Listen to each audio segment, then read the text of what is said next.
Olá, meus Olá, meus irmãos, a irmãos, a paz paz de de Jesus, Jesus, o o amor amor de de Maria. Maria. Nós estamos Nós aqui estamos com o aqui nosso com o nosso podcast podcast Kairos. Kairos. Está Está começando. começando. Nós estamos Nós muito estamos muito felizes pelo felizes pelo convidado, né? convidado, né? Já dá para Já dá ver para o nosso ver o nosso convidado aqui. convidado aqui. E é uma E é alegria uma alegria imensa para imensa nós para nós receber receber o o professor Felipe professor Felipe Aquino, né? Aquino, Este homem este de homem Deus, de esse Deus, homem esse homem que que foi escolhido foi por escolhido Deus a por Deus a levar a levar a palavra de palavra Deus de a Deus a tantas tantas pessoas. pessoas. Estudioso, Estudioso, escritor, escritor, doutor, né? doutor, né? Em Em matemática, matemática, doutor em doutor em física, física, teólogo, teólogo, né? Uma né? alegria Uma alegria imensa para a imensa para a gente gente estar estar recebendo o senhor recebendo o no senhor nosso no nosso podcast podcast Kairos. Kairos. O nosso O intuito, nosso intuito, professor, é professor, é mostrar a mostrar graça a de graça Deus de na Deus vida na vida das das pessoas, pessoas, na vida na dos vida dos irmãos, irmãos, né? Eu né? queria que Eu o queria que senhor o se senhor se apresentasse, apresentasse, falasse um falasse pouco um do pouco senhor. do senhor. Olha, é uma Olha, é uma alegria alegria poder mais uma mais vez uma vez participar aqui com participar aqui com vocês no vocês Kairos, no podcast podcast Kairos, Kairos. e a gente E a poder gente poder conversar um pouco conversar aí um pouco aí sobre sobre a nossa vida, o nosso trabalho aí ligado à igreja. Graças a Deus, né, estamos aí já há muitos anos nesse trabalho de evangelização, né? Eu penso que eu comecei lá nos meus 20 anos de idade, junto com o Padre Jonas, aqui em Lorena, quer dizer, já tem aí 54 anos, né? E ele veio para cá, ele era salesiano, não existia renovação carismática ainda, nem Canção Nova, nem nada, ele era professor apenas, padre professor aqui no Colégio São Joaquim de Lorena, e eu sou daqui de Lorena, fiquei conhecendo ele no encontro de jovens e tal, e aí passei a trabalhar com ele, né? E na época eu tinha deixado a Academia Militar de Agulhas Negras, no 3º ano, que eu não quis continuar a carreira militar, e comecei a faculdade de matemática. Mas já nesse tempo nós começamos a trabalhar com o encontro de jovens aqui em Lorena, e depois, né, veio a renovação carismática, né? A partir mais ou menos de 1972, 73. O senhor já pegou o começo dela ali, né? O boom, o estouro dela, né? Ela começou em 67 nos Estados Unidos, depois veio para cá, né? Mais ou menos em 71, 72, com o padre Haroldo Rand, de Campinas. E foi lá em Campinas que nós conhecemos a renovação com o padre Haroldo. E aí o padre Jonas começou os encontros aqui em Lorena, né? Eu penso que o padre Jonas foi o grande desbravador, né, da renovação carismática no Brasil a partir daqui, né? Então, é a graça de Deus que vai fazendo acontecer tudo isso, né? E na minha vida, eu dou muito graças a Deus, exatamente por já ter experimentado a graça de Deus posso dizer, desde o meu nascimento, né? Um pai cristão, católico, uma mãe católica. Minha mãe era uma mulher assim, de muita oração. Minha mãe rezava o rosário todo dia, né? Naquele tempo, 3 terços, né? E uma família boa de 9 irmãos. Hoje meus irmãos são todos aí na igreja, graças a Deus. 2 já faleceram, mas somos 7 hoje, e nós 7 estamos na igreja, quase todos de missa diária. Isso é a graça de Deus. Isso é grande graça, mas eu vejo que exatamente a raiz vem lá do meu pai e da minha mãe. Depois também eu pude estudar em colégio salesiano, aqui em Lorena, no Colégio São Joaquim, que era muito bom, os padres salesianos excelentes, né, com uma formação assim, religiosa extraordinária. Isso tudo foi que conduziu a gente, depois me conduziu para todo esse trabalho da igreja até hoje. Então, o senhor... aquele começo, né? O senhor começou, né, com seus pais, levando o senhor na igreja, né, aquela sementinha já plantada, o senhor deu continuidade nisso, né? Mas o senhor teve alguma experiência sobrenatural que falou assim, não, eu preciso viver isso o resto da minha vida, eu preciso viver para Deus o resto da minha vida, me dedicar a isso, aquela experiência que foi o Kairos, o tempo da graça mesmo entrando, o senhor falou, não, é isso. Olha, desde que eu comecei a trabalhar com o padre Jonas, em 1970, ele era assim, muito entusiasmado com a evangelização dos jovens e ele incendiava a gente, os jovens, né? Tanto é que hoje ainda tem aqui uma meia dúzia de jovens aí que começou com ele lá em 1970, e que estamos aí ainda, tem uns que são até diáconos, né? A maioria casada, né? Então, não sei se houve um momento assim, mas houve já desse começo de trabalhar com ele, com os jovens, aquele desejo de evangelizar que ele sempre teve, ele passava para a gente naturalmente. Isso foi uma coisa crescente, contínua, que nunca se apagou, entendeu? Quando veio a renovação carismática, isso fortaleceu em nós, né? Porque a experiência do batismo no Espírito Santo, a renovação no Espírito Santo, traz você, assim, realmente um alento maior, uma força maior e também uma vontade maior de evangelizar, né? E aí eu fui caminhando, porque o Padre Jonas depois ele começou com a Rádio Canção Nova, eu fui para a Rádio Canção Nova, nessa época eu ainda estava aqui em Lorena, depois eu fui para Itajubá um tempo, que eu formei em Itajubá e fiquei trabalhando na Universidade Federal de Itajubá, mas eu vinha sempre para cá e trabalhava já na rádio, depois veio a televisão, aí eu mudei para Lorena porque eu deixei a Universidade de Itajubá e vim aqui para o campus da USP aqui em Lorena, para ser diretor aqui na época. Aí fiquei mais próximo dele de novo, aí comecei com os programas na televisão, os programas viajando pelo Brasil também, aí nos encontros da renovação, e aí a coisa vai se desdobrando, né? Sim, eu vejo, né, a graça de Deus, né, na comunidade hoje, né, como a nossa comunidade de São Miguel Arcanjo, né, uma nova comunidade, né, e a gente se espelha, né, a Canção Nova é um espelho para nós. Sim. A Canção Nova é aquele espelho que a gente, assim, né, fala assim, né, é a meta, né, da evangelização. Sim. Porque a gente vê como começou a Canção Nova, a gente vê que ela começou pequena, né, alguns, né, muito pequena, Começou com uma casa aqui em Lorena, numa rua central aqui em Lorena, o Padre Jonas começou ali, numa casa alugada, né, com 10 jovens, e ali ele começou. E eu me lembro que na época eu não entrei para esse grupo de jovens porque eu já era casado. Já tinha, inclusive, 2 filhos, acho que mais ou menos em 1982, e que eu casei em 72. Então, ele começou só com jovens solteiros, né? Aí eu fiquei, assim, que a gente chama de segundo elo, né, ao lado, sempre até hoje faço programa na televisão, palestra lá toda hora, entende? Quer dizer, e continua, né?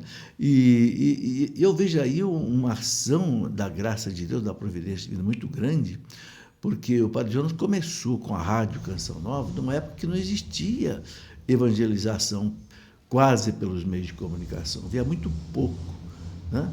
Televisão não tinha nada, né? E ele começou com a rádio, porque exatamente em 1974, quando o Papa Paulo VI publicou aquela exortação apostólica, Evangelii Nuncianti, ele disse: se a igreja não usar os meios de comunicação para evangelizar, a igreja é culpada diante do seu Senhor. Isso aqui, Padre Jonas, aquilo mexeu com ele e ele comprou a rádiozinha que tinha aqui em Cachoeira Paulista, pequenininha, não atingia um raio mais de 10, 15 quilômetros. A rádio era uma retransmissora da Rádio Bandeirantes. A rádio estava falida, ele comprou a rádio pequenininha e foi crescendo. Depois passou para a televisão. Agora eu vejo hoje, né? Hoje você vê, o meio mais forte de evangelização hoje é pela mídia. Tanto, né, o podcast também, a gente evangelizando pelos podcasts, né, pela internet. E o Padre Jonas, ele criou toda essa base, né, para que isso acontecesse assim de maneira muito forte. As comunidades que hoje se espelham nele, né, como a de São Miguel Arcanjo aí. Então, isso realmente foi ação da providência divina. Glória a Deus. Professor, eu vejo o senhor, né, nas suas palestras, nos seus ensinamentos, né, e a sua sede, né, e isso faz com que o senhor não apague esse fogo, né, como o senhor colocou, né, o senhor vem alimentando o fogo, né, porque muitos jovens, eles desistem por não alimentar o fogo, né, desistem, exatamente, param por não alimentar o fogo. Qual o recado que o senhor daria para que eles alimentem esse fogo? Olha, são 2 coisas importantes, né, na nossa vida espiritual. Primeiro, exatamente, é a graça de Deus e a oração, né? Quem não reza não persevera, quem não adianta, porque o demônio ele não quer que você evangelize, ele não quer que as almas sejam salvas. Então, ele é mais forte do que nós, porque ele é um anjo, o anjo tem propriedades maiores do que o homem, e que só com a graça de Deus e que você consegue pela oração, pelos sacramentos, né? Confissão, Eucaristia, né? Meditação da palavra de Deus. Se não houver esse alimento diário do Espírito, o Espírito vai... Né? Jesus disse, vigiai e orai. O Espírito é forte, mas a carne é fraca. A carne é fraca. O humano, carne na Bíblia quer dizer o humano é fraco. Se o Espírito não for alimentado e ele estiver sempre acima da carne, a carne fica acima do Espírito. Aí sufoca o Espírito. Aí a pessoa não caminha mais na vida espiritual. Então é muito importante a oração, muito importante a meditação da palavra de Deus, que aí também se mistura um pouco com oração, frequência aos sacramentos, especialmente a Eucaristia e confissão. E uma coisa muito importante, estudar. Estudar. E aí você vai também trabalhar. Né? Padre Jesus colocava 3 palavras-chave para a gente. Piedade, estudo e piedade, estudo e ação. Piedade é a oração. Estudo é você meditar a palavra de Deus, estudar a doutrina católica. Não é? Porque quem quer evangelizar, a primeira coisa que precisa é evangelizar segundo aquilo que a igreja ensina. Eu fico estarrecido de ver, às vezes, até padres ensinando coisas erradas. Hoje nós temos um documento fácil de você estudar, que é o Catecismo da Igreja Católica, que é o compêndio que todo católico que quer evangelizar tem que conhecer. São João Paulo II, quando aprovou o Catecismo da Igreja Católica, em 1992, ele diz, aqui está o texto de referência da fé católica. Usem, dizia, para os bispos, para os fiéis, usem assiduamente esse catecismo quando vocês forem evangelizar. Então, quem quiser evangelizar sem se enganar e sem enganar os outros, o que é muito perigoso, tem que ensinar aquilo que é igreja. Porque nós não somos freelance. Não, nós evangelizamos em nome da igreja. Nós nos identificamos como católico, apostólico, romano. Então, nós temos que pautar a nossa evangelização em cima daquilo que a igreja nos ensina. Sair disso é traição. A igreja é traição a Jesus Cristo. E eu fico bobo de ver, porque eu faço diariamente um programa de perguntas e respostas, eu fico assim abismado de ver as coisas que as pessoas colocam de padres que falam verdadeiros absurdos.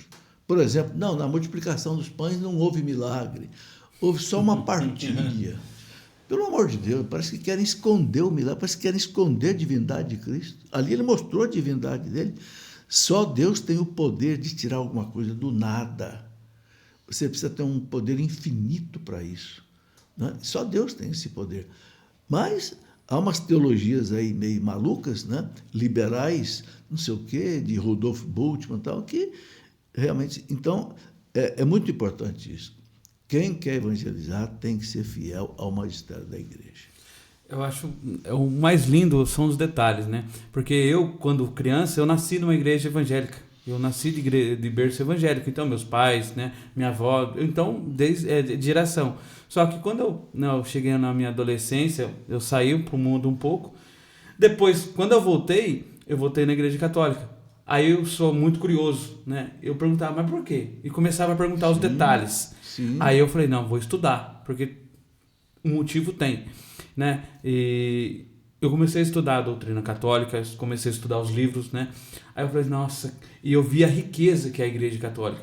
Muitos, né, julgam a igreja, mas não conhecem a igreja, né? Eu vejo os livros do Senhor, né? Tantos livros que falam da riqueza, né, da doutrina da igreja católica, e muitos não estão estudando isso, né? Não estão levando isso aos outros jovens também. Exato. A igreja ensina que a gente tem que caminhar com a fé e com a razão. Tá? João Paulo II, a última encíclica dele, Fides et Ratio, né? A fé e a razão, ele diz exatamente isso. A fé e a razão são as duas asas com as quais o espírito humano alça voo para contemplar a verdade. Um pássaro não consegue voar com uma asa só. né?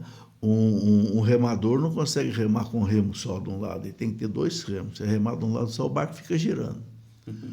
Então, ao mesmo tempo que a gente tem a fé você recebe por revelação, as verdades da fé recebe por revelação. Mas o Espírito Santo revelou para a igreja em 2000 anos toda a doutrina. Então, nós temos que estudar essa doutrina. Né? Eu vejo um erro, às vezes, até pessoas da renovação carismática católica acham que não, basta rezar que o Espírito Santo vai me inspirar e vai me ensinar. O Espírito Santo não é professor particular. O Espírito Santo, ele ensinou para a igreja há 2000 anos. Vai lembrar o que a gente estudou, né, professor? E você quer que ele venha dar aula só para você? Não, estude o que ele já... O que já está aí na Bíblia, no catecismo, nas encíclicas dos papas, né? Tem tantos livros bons, né? O senhor escreveu... Já está chegando a quase 100 livros, professor? Na verdade, até já passou. Agora, eu quero dizer o seguinte. O que eu escrevo não é nada meu. Eu costumo dizer para o povo que eu sou um garimpeiro na igreja. O garimpeiro é aquele que entra lá no rio onde tem ouro, fica lá na bateia, lá de repente ele acha uma pepita de ouro, né? É o que eu faço. Entende? Tudo que eu escrevo, nada é meu. Claro que eu vou articulando as coisas, mas eu tenho uma preocupação absoluta de só colocar ali o que a igreja nos ensina. Entende? Que nós não sabemos nada, a igreja sabe. Eu costumo dizer, eu dou aula para o pessoal da Canção Nova, os consagrados que vão se consagrar, isso já faz mais de 30 anos que eu faço isso lá. Eu digo para eles 4 coisas. Primeiro, não aprove o que a igreja não aprova. Mas também não desaprove o que a igreja não desaprova. Não proíba o que a igreja não proíbe. Tem gente que fala assim, você não pode tomar um cálice de vinho e tal, porque é bebida alcoólica. Claro que pode. São Paulo mandava Timóteo tomar um pouco de vinho por causa do estômago dele. Então a gente não pode ser radical. A gente tem que, não proíba o que a igreja não aprove o que a igreja não aprova, mas também não proíba o que a igreja não proíbe. Terceiro, não ensine o que a igreja não ensina. E quarto, não quero saber o que a igreja não sabe. Tem gente que quer saber o que a igreja não sabe. Eu sei. Peraí, mas a igreja não sabe, você sabe? Está acontecendo muito isso. É arriscado. Você acaba se colocando numa situação difícil porque você não pode provar aquilo. Entende? Então, a gente não pode... A gente pode dizer assim, olha, eu estou raciocinando aqui com meus bostões, eu penso que vai dizer, não, isso é isso. Peraí. A igreja é que tem o dom do discernimento. Né? Está lá no documento do Concílio Vaticano II, Dei Verbum, lá no número 19, está escrito o ofício de interpretar autenticamente a palavra de Deus sem erro cabe exclusivamente ao magistério da igreja. Então, todos nós lemos a Bíblia, mas se eu tenho dúvida numa passagem da Bíblia aqui, não sou eu que vou decidir qual é a verdade, eu vou lá na igreja. O que a igreja fala disso aqui? Pronto. Aí você não erra. Professor, nossa comunidade ela lida muito com jovens, né? A realidade nossa é os jovens. E isso é bom, né? A gente, né, fala assim, quanto mais cedo adentrar, né, o Espírito Santo, quanto mais adentrar, não só a religião, né, mas também o conhecimento da verdade, né, o conhecimento da igreja, lá na frente eles não vão sofrer tanto, né? E hoje, o que o senhor tem visto, né, esse tempo da graça na vida dos jovens? O senhor que anda pelo, né, Brasil e mundo, o que o senhor tem visto aí, né, sobre os jovens? Olha, eu tenho visto coisas muito boas nos jovens, né? Por exemplo, tivemos aqui o PHN agora, passaram ali mais de 100 mil jovens nesses 3 dias. Quer dizer, é uma verdadeira revolução. É uma coisa impressionante, né? O que os jovens estão sendo atraídos hoje, né? Especialmente pela Canção Nova e as outras comunidades também. Nossa, tem tantas comunidades que eu recebo 1000 convites aí para pregar para os jovens em outras comunidades. Isto é muito bom. Agora, eu estou preocupado com uma coisa, sabe? Eu estou vendo alguns jovens entrando naquilo que a gente chama de ultraconservador. É bom ser conservador. Conservar o que a igreja ensina, que está ali, é ótimo. mas ser ultraconservador é perigoso. Eu estou vendo uma linha que está crescendo no meio do jovem. Não, a missa, se não for em latim, não vale. Pelo amor de Deus. Todos os papas, depois do concílio, aprovaram a missa em português. Então, eu sei mais do que os papas. Entende? Então, está acontecendo isso. Né? Eu vejo, não, tem que ser a missa de sempre. A missa de sempre é a missa lá de São Pio V, do Concílio de Trento. Ótimo, aquela missa vale, aquela missa não perdeu o valor dela. Aliás, missa é sempre a mesma. Não é a língua que vai definir. Ela está sendo atualizada todos os dias. Né? Veja, não, tem que ser em latim. Por que tem que ser em latim? Jesus não falava latim, Jesus falava o hebraico, o aramaico. Então, se for para celebrar a missa da língua, tem que ser o hebraico, o aramaico. E quem que sabe hebraico e aramaico? Eu lembro do tempo que eu sou diante do Concílio Vaticano II. Né? Quando o concílio terminou em 1965, eu já tinha 16 anos. Eu acompanhava. Né? Eu era coroinha antes do concílio, 8, 10 anos de idade, a missa era inteirinha em latim. Ninguém entendia nada, o povo ficava rezando o terço na hora da missa. Eu me lembro que eu rezava o Pai Nosso em latim, Pater Noster, que és in cielo, santificatur nomen tuum. O Papa dizia, tirando-nos inducas in tentationes, sede libera-nos a mal, livra-nos de todo mal. Não sabia o que eu estava falando. Entende? Então, o Espírito Santo suscitou na igreja essa renovação do concílio. Não rompeu com o passado. Agora, o que eu estou muito preocupado? Há alguns adultos ultra-tradicionalistas, meio do tipo daqueles do Lefebvre, que romperam com o Papa, foram excomungados, estão se voltando para ele agora. Isso está errado. A maioria dos jovens não está nisso, mas existe aí um segmento meio do jovem e dos adultos que estão buscando aquele que foi excomungado da igreja. Meu Deus do céu, isso é perigoso. Esse é joio de Satanás no meio do trigo de Deus. O próprio Jesus falou, né, que o joio seria espalhado, né, e está sendo espalhado de todas as maneiras, né. O senhor que, né, quem sou eu para falar, né, que escreve tantos livros, né, sobre a doutrina da igreja, né, livros, né, da história da igreja. Agora também eu acabei de ver, né, saiu a história da igreja por Cardeal Sara. O senhor na igreja, o que o senhor tem visto, né, não só na renovação, nas comunidades, mas a igreja, o senhor tem visto mais fiéis saindo ou entrando? Olha, o número de católicos do mundo está aumentando. O número de católicos do mundo está aumentando. Está diminuindo na Europa. Europa, infelizmente, o catolicismo está muito apagado, está muito fraco, né? Porque a Europa se paganizou muito, infelizmente, né? Mas o cristianismo está crescendo muito na África, crescendo muito na Ásia. Olha que coisa impressionante. E aqui na América ele é forte. Ele continua sendo o maior povo católico do mundo ainda. Sim. Agora, na igreja hoje, a gente tem, né, vários segmentos. Né? A renovação carismática católica trouxe para a igreja uma força muito grande. Eu sou testemunho disso, né? Porque comecei com a renovação lá em 73, 74. Veja, quem é que consegue colocar 100 mil pessoas no ginásio? Jovens, né? Jovem. Não tem nenhum outro segmento da igreja que faça isso. Entende? Então, a renovação é outra coisa. As comunidades de vida que surgiram, de evangelização, por exemplo, Shalom, gigante, Pantocrator em Campinas, Obra de Maria em Recife, de vocês, está espalhado no mundo inteiro, principalmente aqui no Brasil. Então, isso deu uma força muito grande para a igreja. Agora, a gente tem também aquele católico que não estuda, que não reza, porque vai ser meio levado pelo mundo, né? Qualquer vento, né? Qualquer sopro de doutrina, né, infelizmente, abandona a igreja.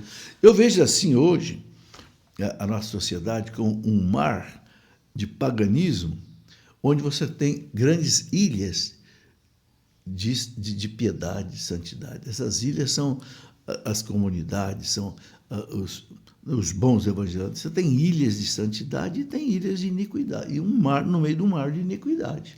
Porque o mundo é um mar de iniquidade. A mídia e tal, enquanto a gente prega sistematicamente os valores cristãos, você tem uma mídia que prega sistematicamente os valores anticristãos.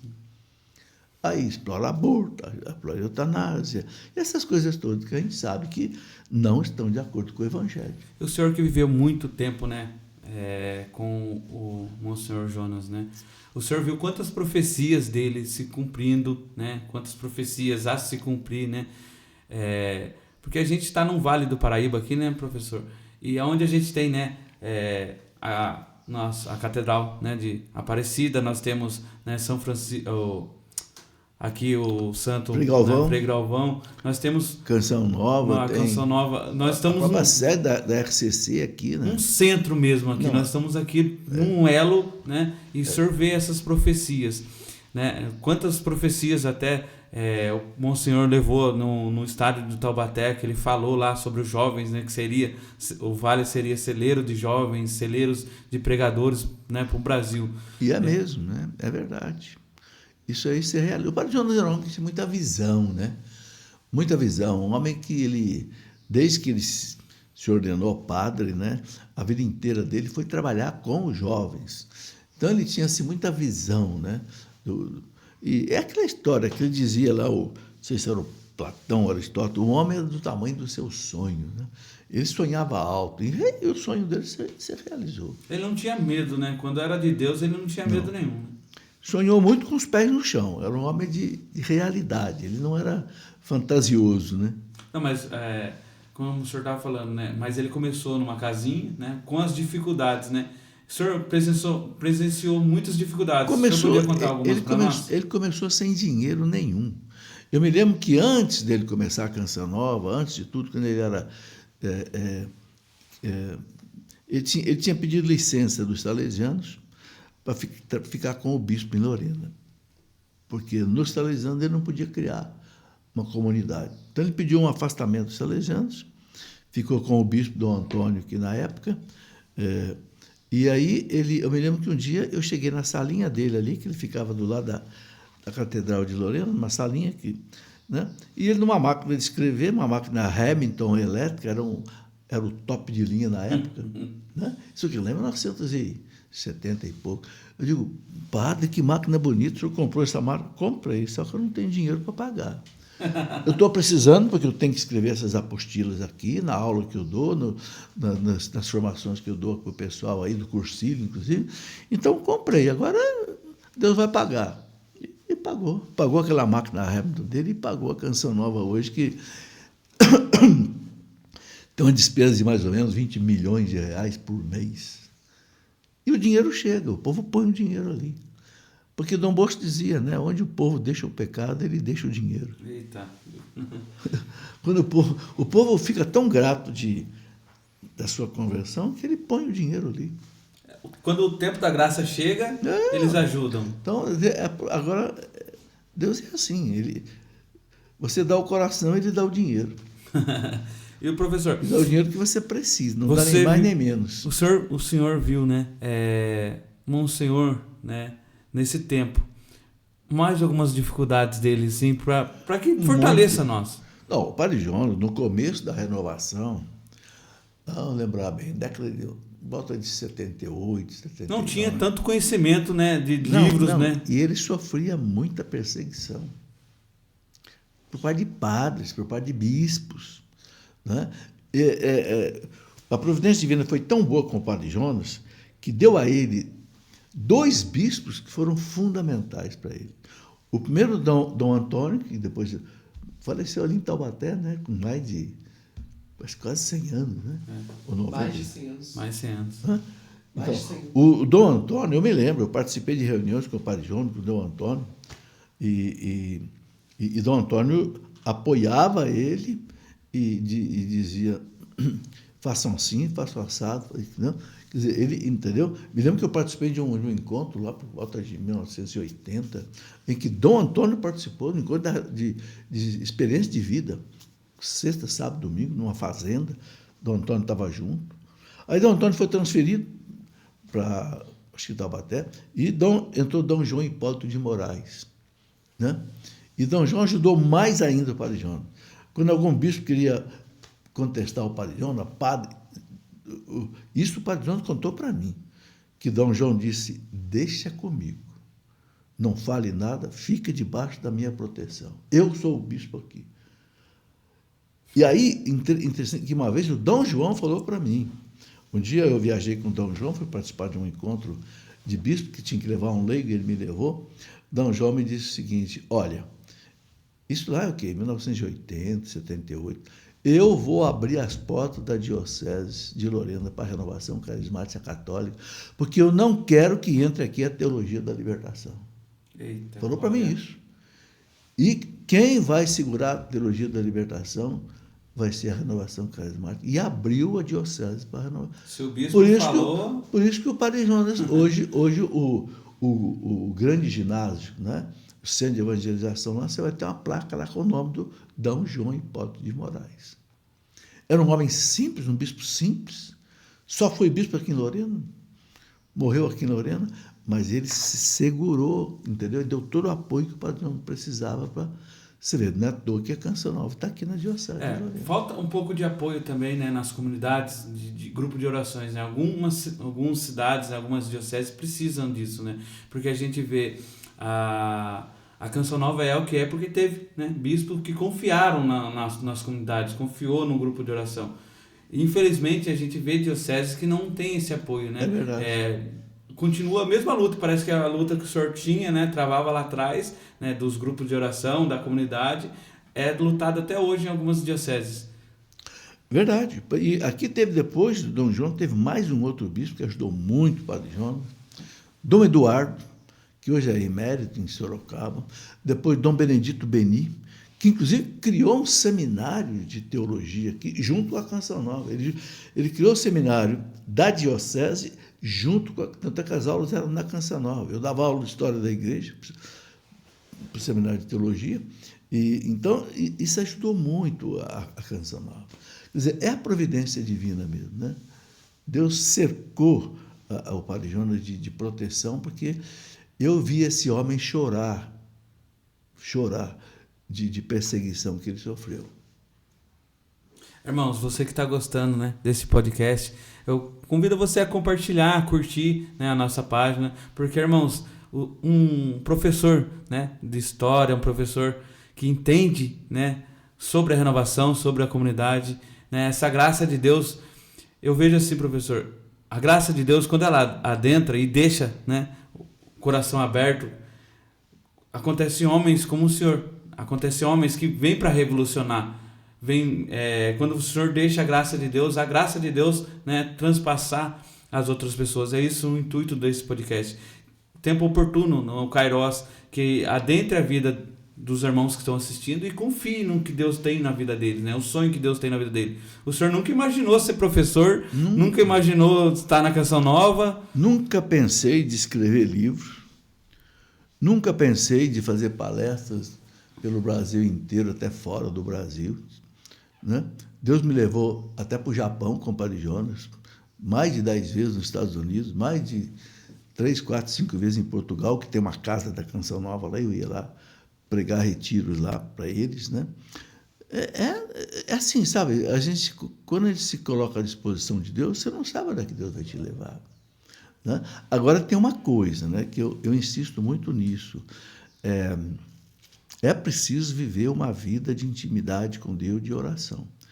Porque o que acontece muito na igreja de perigoso é que a pessoa entra num ativismo sem oração e ele fica fazendo a obra dele, não a obra de Deus. Aí o que acontece? Ele não tem a graça, a obra morre. Existe um livro maravilhoso, né, de um monge francês que já morreu, Dom Jean-Baptiste Chotard. Dom Chotard dizia o seguinte, o livro dele chama-se A Alma de Todo o Apostolado. Ele dizia, quem não reza, não tem intimidade com Deus, não vai dar fruto nenhum de pregação. Porque vai pregar o que é dele, e o que é dele é muito fraco. Agora, se você tem intimidade com Deus, na oração, você vai pregar o que Deus vai pregar através de você. Então, ele dizia assim, esse livro é muito bom, ele dizia assim, não busque as obras de Deus, busque primeiro o Deus das obras.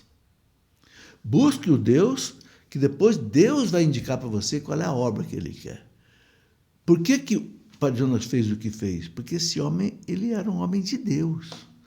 Esse é o ponto mais importante. Então, eu aprendi isso. Não corra, não se ofereça para nada. Busque Deus e desse Deus te levar. Aqui do profeta Isaías, Senhor, eis-me aqui. Enviai-me, onde o Senhor quiser. Quando você se dispõe a isso e tem realmente uma intimidade com Deus, na oração e tal, aí, meu amigo, o telefone não para de tocar, o pedido não para de chegar, porque Deus, ele busca aquele que é dele. Ele quer usar aquele que tem intimidade com ele, porque ele sabe que vai fazer a obra dele, e não a obra da pessoa. A vontade de Deus, né? Ele vai fazer a Exatamente. vontade de Deus, porque ele está intimamente ligado a ele. Quando você faz a vontade de Deus, você tem a graça de Deus.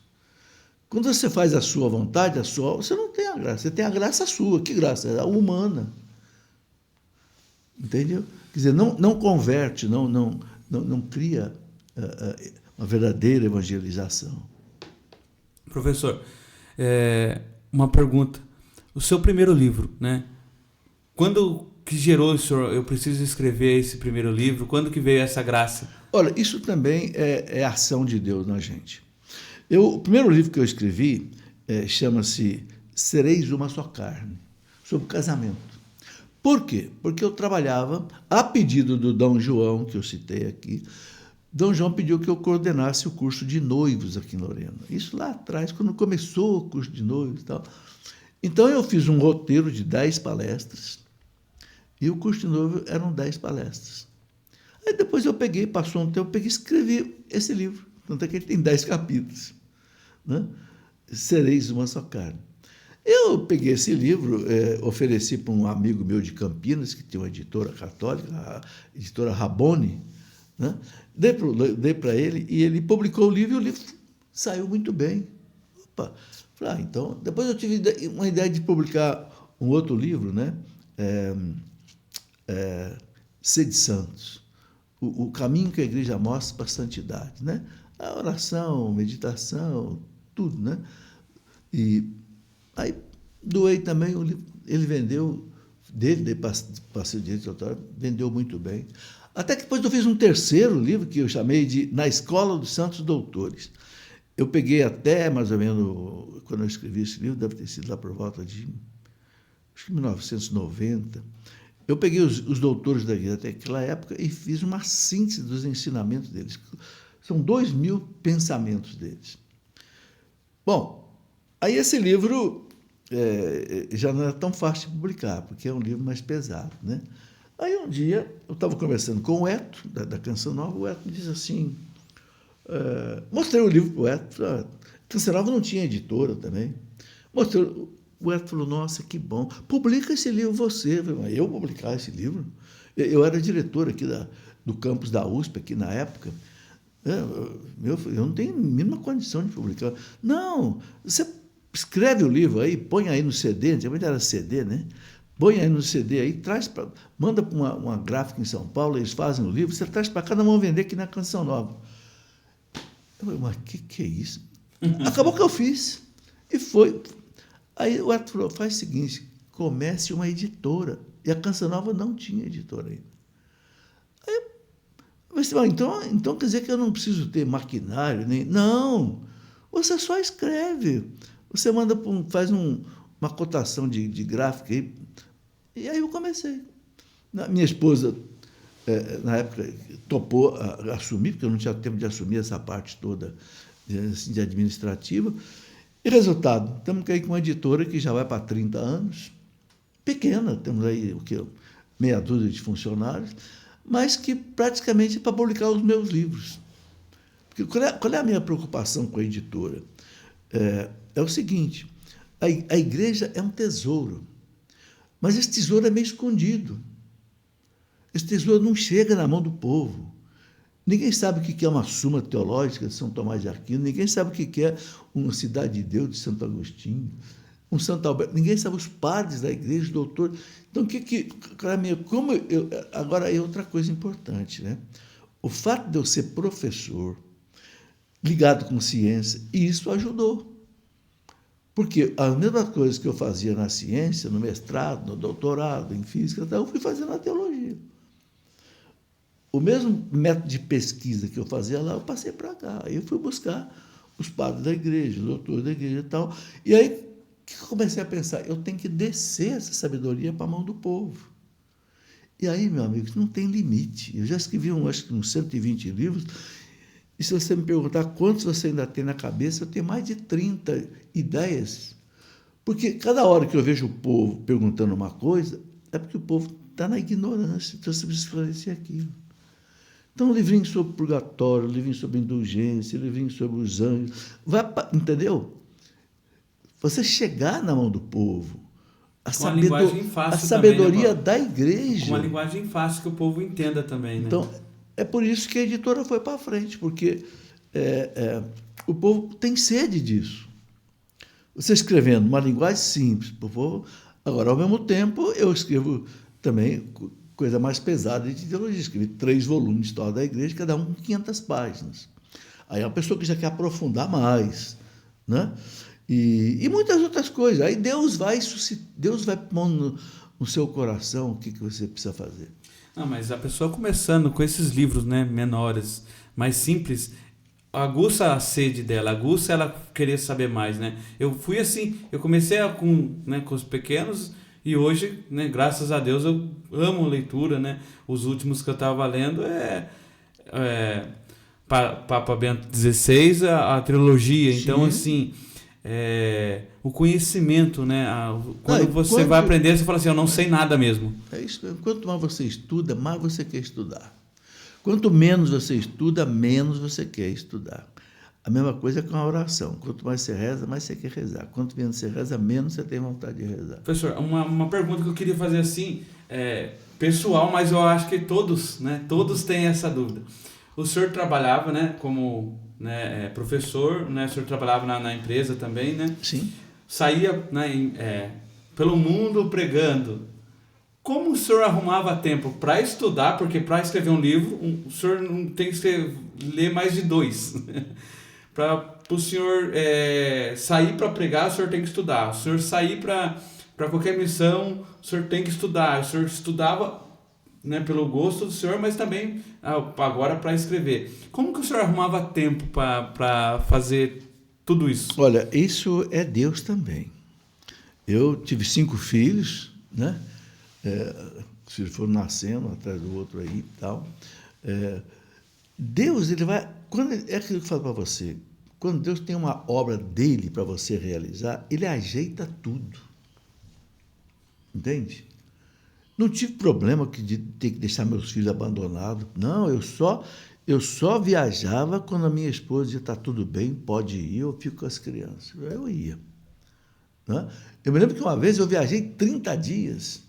Eu fui a Roma, Terra Santa, Medjugorje, isso lá em 1986.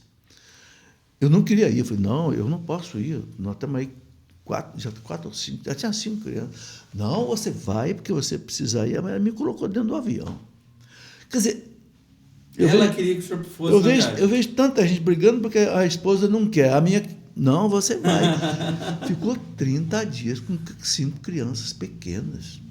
É verdade que tinha minha sogra que ajudava, tinha cunhadas que ajudavam, mas então o que eu quero dizer assim, Deus, ele providencia, entende? Agora, tem uma coisa que aí cabe a gente não pode perder tempo, entendeu?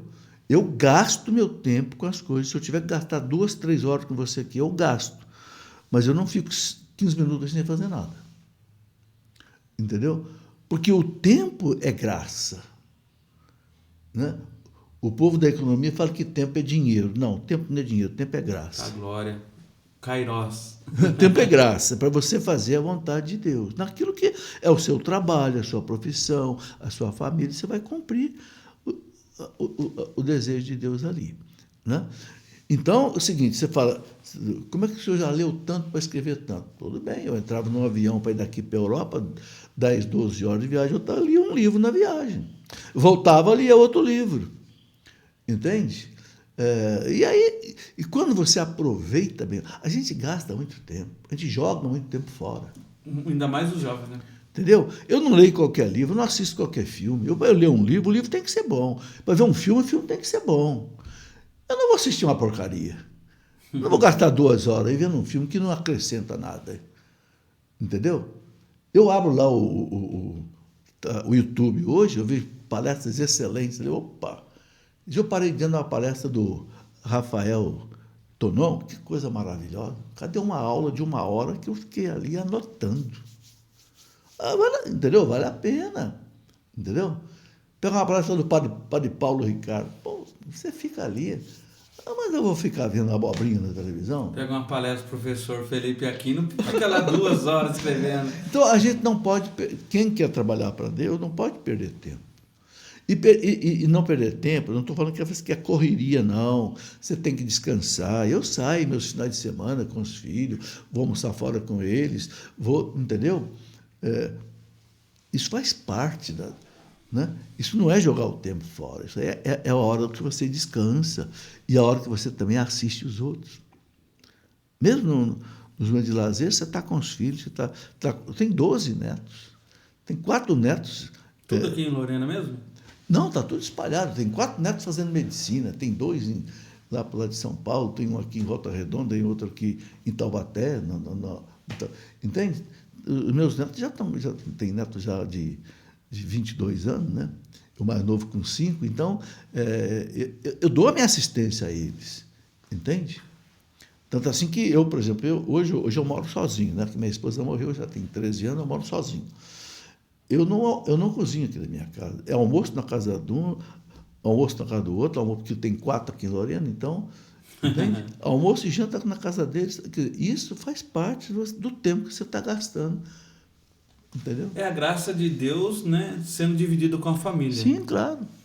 Porque hoje a gente vê, né, tem muitas pessoas que não sabem mais o que é sentar e conversar em família, Isso. né? Não sabem mais o que é sentar numa mesa com os filhos, né? Eu, né, ensino, meu filho tem 9 anos, ele senta comigo na mesa para comer. Eu não deixo ele comer no quarto, eu não deixo ligar a televisão, nada. Vamos almoçar, vamos jantar juntos, né? E hoje se perdeu isso também, né? Sim. O senhor não vê mais esse tipo. E eu vejo também, né, a questão da oração que o senhor, né, tanto, né, tem colocado. As pessoas não rezam nem junto, né, nas famílias, né, professor? Isso é uma coisa importante. A melhor coisa que eu aprendi com meus pais foi exatamente a oração do terço. Minha mãe, eu já falei que ela era uma mulher de muita oração, minha mãe todo dia rezava o terço com a gente, e era 6 horas da tarde. Porque o pessoal antigo, 6 horas da tarde, era a hora do Ângelus, né, a hora da graça, porque ela dizia, olha, o ponteiro maior está apontando para o céu e o menor está apontando para a terra, então nós temos que ajoelhar aqui na terra e olhar para o céu. Era 6 horas da tarde, entende? Podia chover canivete, podia chegar visita em casa, olha, visita, vocês querem rezar com a gente ou vocês querem esperar aqui na sala?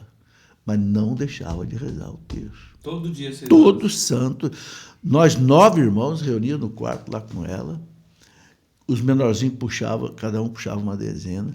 Nunca mais na minha vida, a partir de 15 anos eu saí de casa e praticamente não voltei mais, que eu fui estudar 3 anos na Escola Preparatória de Cadetes em Campinas, depois eu fui para a Academia Militar, depois fui para Itajubá, mas nunca mais na minha vida eu consegui esquecer, deixar de rezar o texto, de carregar o texto comigo no meu bolso. Aquilo marcou assim, que nem você...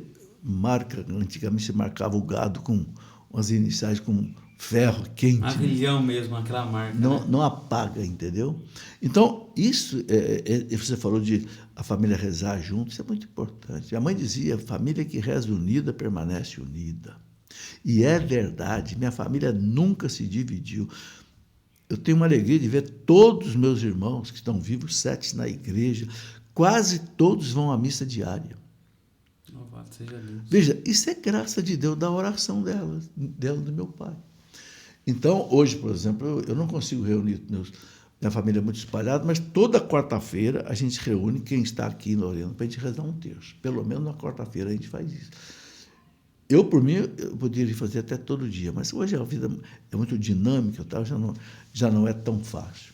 Né? E uma coisa é você fazer com os filhos, outra coisa é você falar com aqueles que já estão casados fora, aí já é mais difícil. Mas eles também têm essa... Mas quem tem os filhos em casa precisa rezar junto. Mas os seus irmãos, eles também têm essa dinâmica de rezar com as famílias deles. Sim.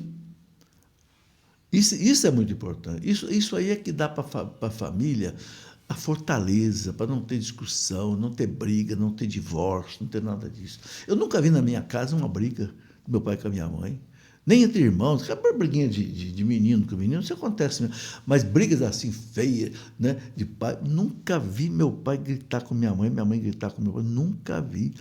Quer dizer, onde Deus entra a paz. Por isso que nós, né, o intuito é levar esse tempo da graça, né, aos jovens, né, onde Deus entrar primeiro, né, primeiro que a droga, primeiro que né, tantas outras coisas que vêm acontecendo, né, até mesmo como o senhor citou, a internet, né? A gente vê, a internet é ótima para evangelização, né? É um sistema que chega rápido, né? A gente gravando um podcast aqui hoje, vai chegar rápido às mídias, né? Vai chegar em todos os lugares.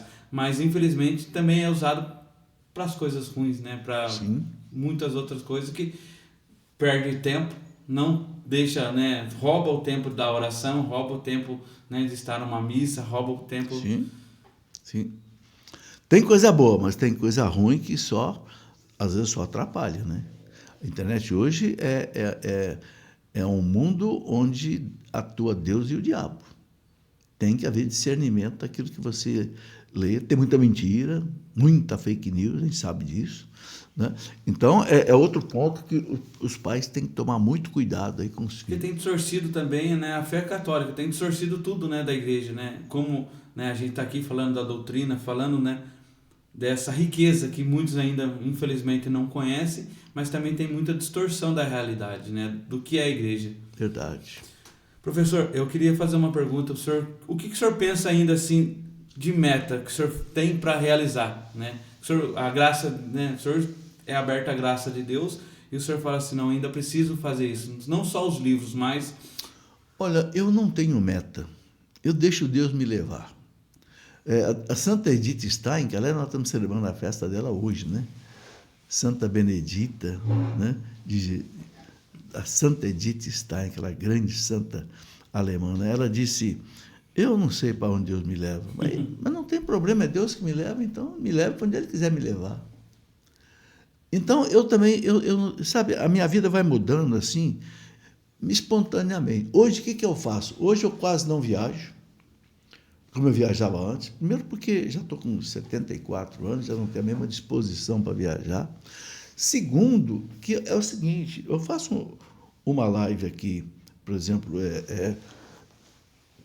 aqui ou aqui na Canção Nova, eu atingo muito mais gente do que eu sair daqui, pegar um avião e ir lá longe para, de repente, pregar para 100 pessoas, 200 pessoas. Então, hoje, com esse advento da live, meu Deus, hoje eu estou trabalhando aqui. Entendeu? É difícil você me tirar daqui. Por quê? Porque para eu sair daqui eu gasto tempo, me canso, e acaba que o meu trabalho não rende tanto. Então, eu sinto que Deus me diz, não, você vai ficar quieto agora aqui. Ó. Você vai... Já viajou muito? Eu faço 4 lives por dia. 8 da manhã eu faço o texto, o Evangelho do dia. 3 da tarde eu faço o texto da misericórdia, meditado. Depois eu faço em seguida uma terceira live, que é pergunta e resposta, e à noite eu faço algumas lives que as pessoas pedem. Comunidades que pedem, ou pede, um padre que pede. Ontem mesmo eu gravei 3 vídeos, né, para um padre Renan, amigo meu lá do Rio de Janeiro, 3 vídeos sobre uma história que não é contada. Então, hoje eu trabalho aqui. Veja, isso não era assim há 5 anos atrás. Eu não tive essa meta, não. Então, eu acho o seguinte, que vamos em frente, deixa Deus levar. Deixa Deus levar. O senhor falou uma coisa que eu fiquei aqui, né? Eu falei, não vou perguntar, mas Deus falou no meu coração. Eu também, né? Eu tinha sonho de ficar no quartel, né? Aconteceram algumas coisas que eu acabei não ficando. O senhor também acabou não ficando, né? Depois saiu. Eu fiquei até o 3º ano da Academia Militar, eram 4 anos, mas também é Deus aí, entendeu? Também é Deus.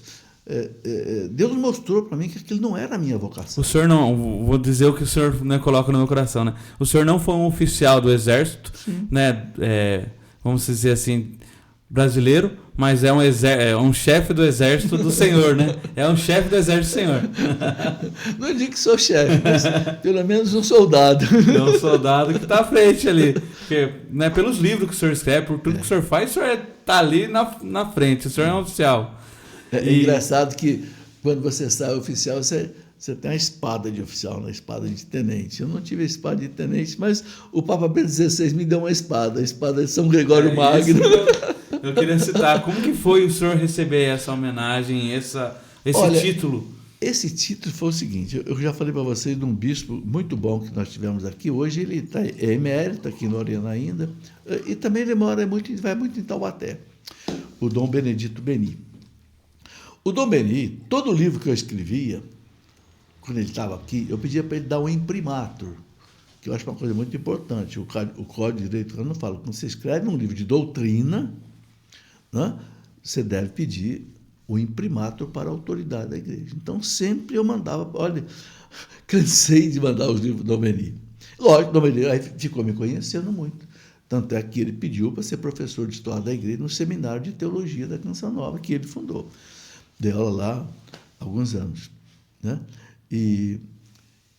Então, quando a diocese completou 75 anos, ele queria homenagear um leigo.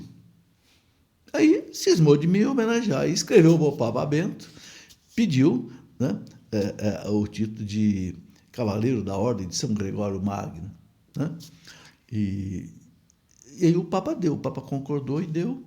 E aí é uma pompa danada, tem uma farda lá de Roma com espada, né? A espada está aí, a espada é de verdade. Está vendo mesmo. Porque é chefe do Exército, senhor? Né? Então, entende? E pronto. Então, você vê, nunca na minha vida pensei isso, né?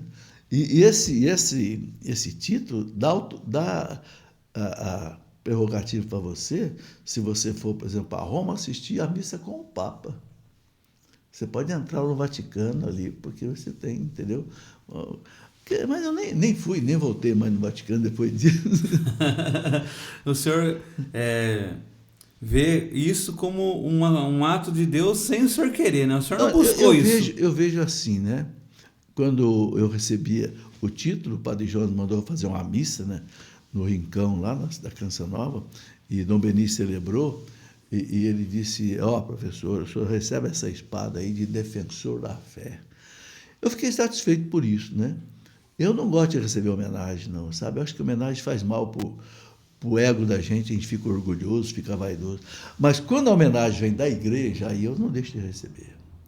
Quando é um bispo que quer me homenagear, um Papa Bento XVI, aí eu recebo, porque aí vem de Deus, vem pela mão da igreja.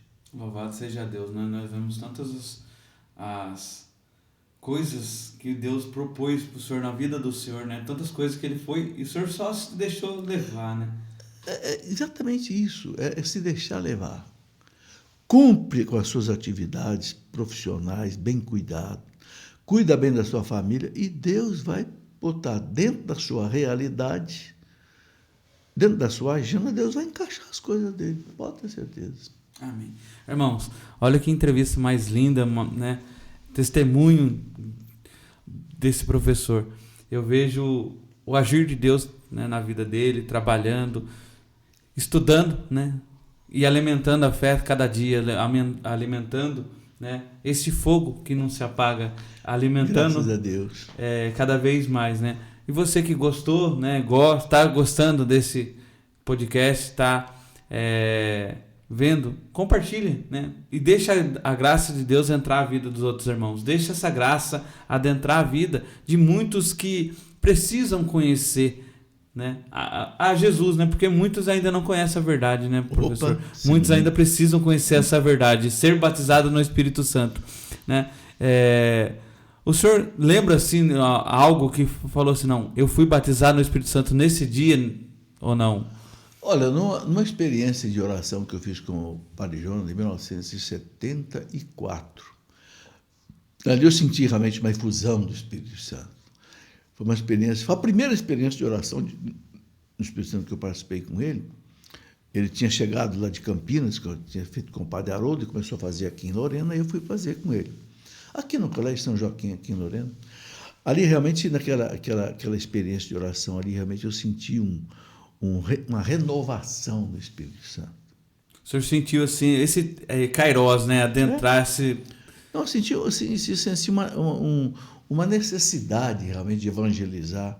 Eu já evangelizava junto com ele, já fazia palestra, mas sentia, assim, um novo alento, né? Um novo entusiasmo, né? A palavra entusiasmo quer dizer em Theos, em Deus, né? Você se sente mais cheio da vontade de Deus para trabalhar. Última pergunta, professor. O que o senhor espera da igreja nos próximos 50 anos? Olha, a igreja, Santo Agostinho dizia que a igreja, ela caminha entre as perseguições do mundo e as consolações de Deus. A igreja sempre vai caminhar entre as perseguições do mundo, e essas perseguições estão aumentando e vão aumentar.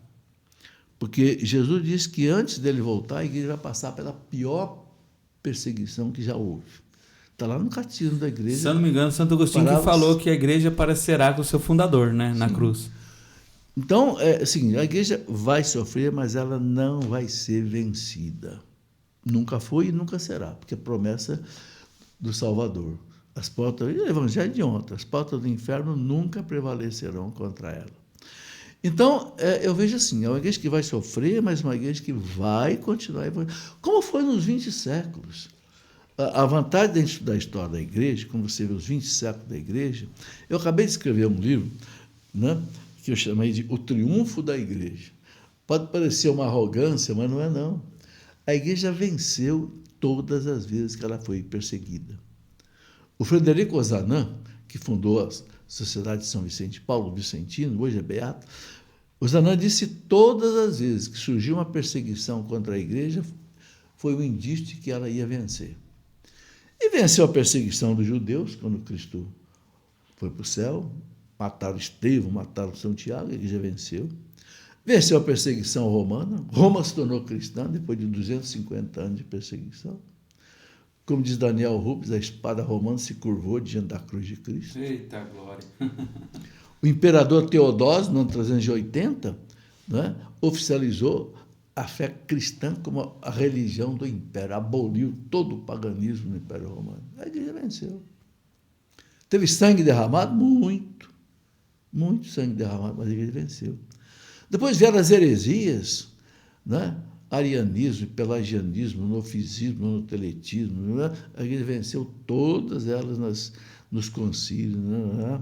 Daí vem nazismo, vem comunismo, vem laicismo, e a igreja vai passar por cima de tudo isso. O importante é que a igreja vai vencer, né? Até o Cristo voltar, a igreja vai estar aí viva e vencedora. Glória a Deus, né? O ano de 1900, né? A beata, né? Helena Guerra, ela, né, deu essa abertura à ação do Espírito Santo ser derramada, né? E ela vem sendo vencida hoje, né? Ainda mais pela ação do Espírito Santo. O nosso seminarista, né, que está nos ajudando aí hoje, tem uma pergunta. Pois não. A questão que o senhor tem, né, o livro sobre marxismo, né, falando sobre teologia de libertação, na igreja hoje, como que nós podemos combater a teologia de libertação nos nossos limites? No limite de cada um, mostrar para o pessoal a verdade. Porque a teologia da libertação é uma mentira. E você só derruba a mentira com a verdade. Você não derruba a mentira com grito, com protesto, você derruba com a verdade. A verdade vos libertará. A teologia da libertação, como disse o irmão do Leonardo Boff, o Clodovis Boff, né, no livro que ele publicou agora, né, ele era da TL, mas quando ele viu o erro da TL, ele saiu. E por que ele disse que saiu? Porque ele percebeu que a teologia da libertação tirou o Cristo do centro da teologia e colocou o homem. Aí não é mais teologia, aí antropologia. Acabou. E antropologia não salva ninguém, o que salva é a fé católica, a teologia. Então, a teologia da libertação, em termos de teologia, é uma mentira. Então, você precisa o quê? Desmentir, mostrar onde é que está o erro dela. Como, por exemplo, o Clodovis Boff fez nesse livro que ele publicou agora. Ele publicou um livro que ele chamou A Crise da Igreja, subtítulo, A Teologia da Libertação. Então, ele mostrou que a teologia da libertação criou uma crise na igreja, e criou mesmo. Criou uma crise no meio dos padres, criou uma crise no meio dos bispos. A catequese foi por água abaixo. Quando eu era menino, eu recebi uma catequese fortíssima. Hoje a juventude não sabe o que são 10 mandamentos, não sabe o que é 7 sacramentos. O povo ficou à míngua da catequese, porque a teologia da libertação tomou conta da cabeça dos padres, dos catequistas, e só ficaram falando do social, do político, do econômico, libertação do pobre. A igreja, ninguém mais do que a igreja libertou o pobre. Não tem instituição na história do mundo que tenha feito tanta caridade quanto a Igreja Católica. Olha aí uma Teresa Calcular, olha aí um São Vicente de Paulo, olha aí um São Camilo de Leles, olha aí um São João Bosco, mas nunca a igreja usou luta de classe, marxismo, para fazer caridade. Isso é um absurdo. O marxismo é ateu, é materialista, joga irmão, você vai usar isso porque a teologia da libertação é marxista. Por isso que Bento XVI condenou, João Paulo II condenou, entende? Então eu penso que você vai combater os erros. Como é que a igreja combateu as heresias? Cada heresia era uma mentira. E foram muitas. São Irineu de Lyon, do século II, Marte de Lyon, disse que no tempo dele havia mais de 200 heresias.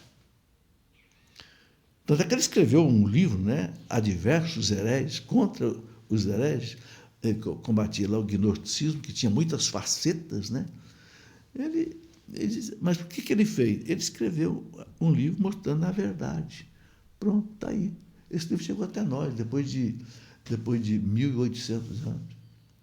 Então, o que nós temos que fazer agora é o seguinte, só vê os erros da teologia da libertação quem tem os olhos do Espírito Santo.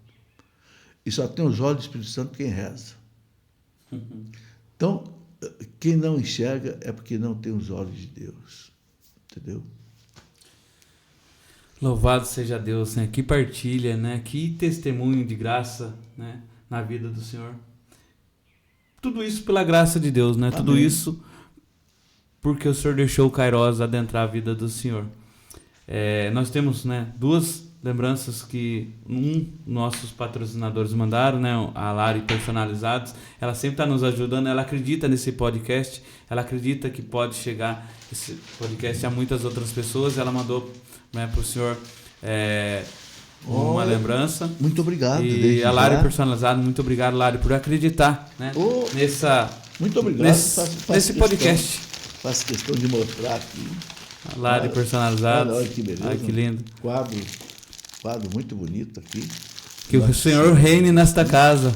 Jesus reina nesta casa. Beleza, muito obrigado, viu? E aquele, né, uma lembrancinha, o senhor da comunidade São Miguel Arcanjo.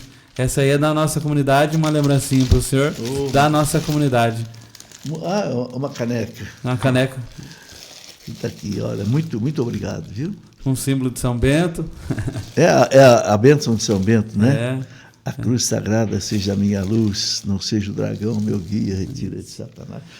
Olha, muito obrigado, né? Que Deus abençoe vocês, abençoe a comunidade, né? E que a gente possa trabalhar junto aí pela edificação da igreja, salvação das almas e, como diziam os santos, confusão do demônio. Amém, louvado seja Deus. Felipe, doutor, não, Felipe. Professor, Felipe muito obrigado pelo seu sim, muito obrigado por essa partilha. Eu não tenho palavras para agradecer. A felicidade de estar com o senhor aqui, né? Essa humildade em pessoa, né? O senhor, a humildade e você, irmãos, que assistiu esse podcast, possa nos ajudar a chegar muito mais longe, que esse podcast possa chegar muito mais longe, esse testemunho possa adentrar muitas vidas, famílias, que é a graça de Deus, né? A gente fala assim, quando a gente se abre à graça de Deus, tudo pode acontecer, né, irmão? É então, verdade. assim, o intuito é que o Kairos adentre a vida das pessoas que estão assistindo. O Senhor, Ele me deu esse nome do podcast em um sonho, que Ele falava assim, está na hora da minha graça adentrar a vida dos irmãos, está na hora desse tempo oportuno adentrar. Então, eu vejo que é um tempo oportuno, né, desse podcast, né, que, dentre outros, né, que são católicos, que estão levando a fé católica, estão espalhando a fé católica, mostrando a riqueza da igreja em adentrar as outras casas, né? Porque muitos estão escutando a nós agora, né? Por fones, celulares, TV, fazendo atividades, né? Fazendo suas coisas e escutando, né? Edificando cada vez mais a sua vida através do podcast. Mas eu quero agradecer de verdade o senhor por nos receber aqui. Você que nos assistiu até agora, louvado seja Deus, muito obrigado. Nós somos da comunidade São Miguel Arcanjo de Caçapava. Nossa comunidade tem um grupo de oração todos os sábados às 19h30.